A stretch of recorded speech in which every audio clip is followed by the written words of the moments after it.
ourselves. It gives you a strange, scary feeling.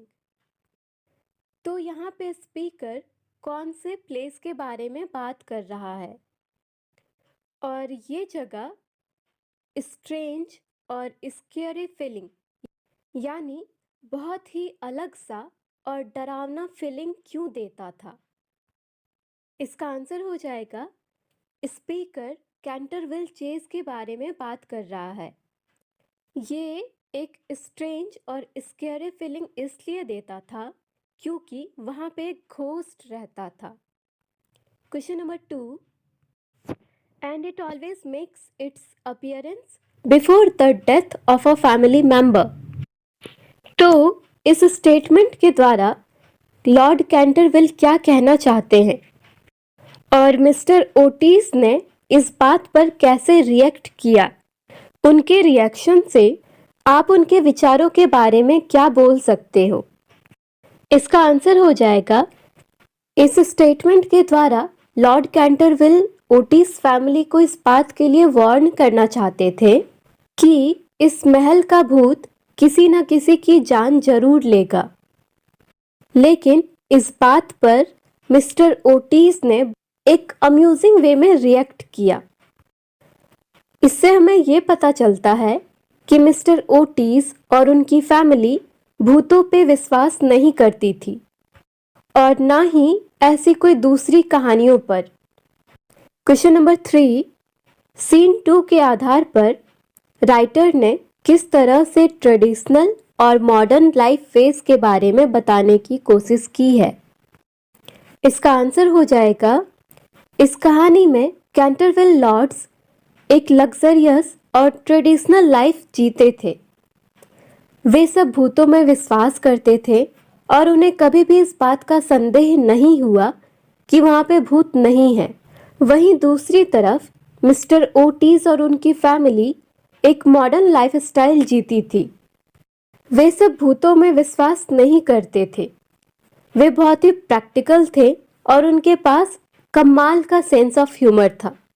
Question number 4, scene 1 से 5 के बीच में ये स्टोरी अलग अलग पार्ट्स में आगे बढ़ती है, लेकिन एक जगह पर यह दिखाया जाता है कि उस हवेली में कई साल पहले कौन सी घटना घटी थी।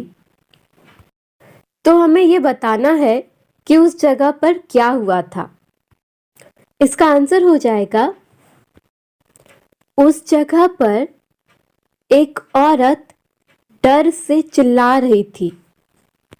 उसे बहुत ही अलग सा और अजीब सा महसूस होता है। वो फिर से चिल्लाना शुरू करती है और अचानक से बेहोश हो जाती है। क्वेश्चन नंबर 5, यहाँ पे एक स्टेटमेंट दी गई है, and I a ghost who can play 9 pins with my own bones. यहाँ पर वो भूत सबके सामने एक बार आता है और उसका एक डरावना साथ में मजेदार रूप भी देखने को मिलता है। तो वो ऐसा क्यों करता है?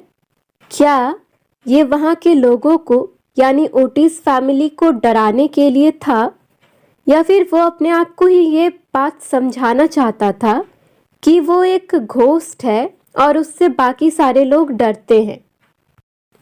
इसका आंसर हो जाएगा उस घोस्ट ने ऐसा इसलिए किया क्योंकि मिस्टर ओटिस और उनके जुड़वा बच्चे उस भूत से नहीं डर रहे थे।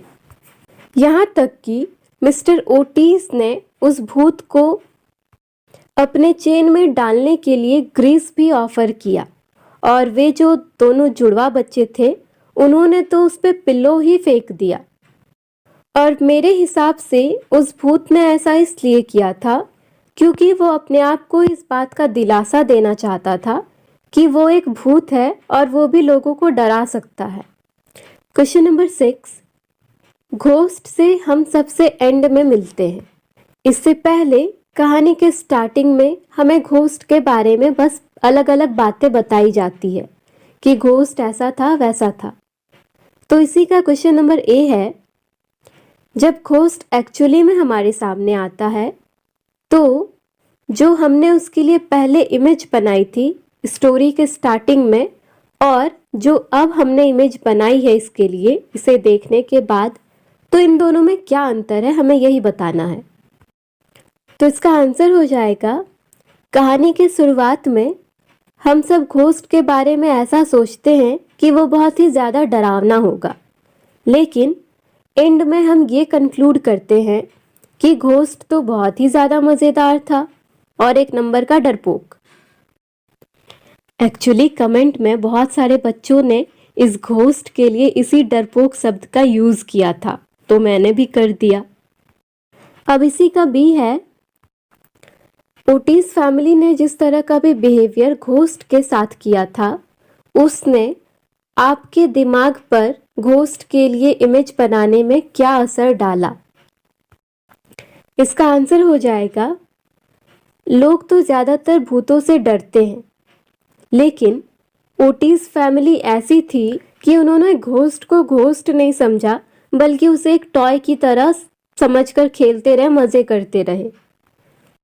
और उनके बिहेवियर ने मुझे इस बात पर सोचने के लिए भी मजबूर किया कि ये घोस्ट थोड़ा फनी भी हो सकता है। अब ये लास्ट क्वेश्चन है, क्वेश्चन नंबर 7। इस कहानी का मेन पॉइंट क्या है? तो हमें यहाँ 4 ऑप्शंस दिए गए हैं, उनमें से एक चूज करना है, और मेरे ख्याल से इसका ऑप्शन डी सही होगा, यानी to contrast and make fun of British and American cultures. I hope it will help all of you. Thank you for watching.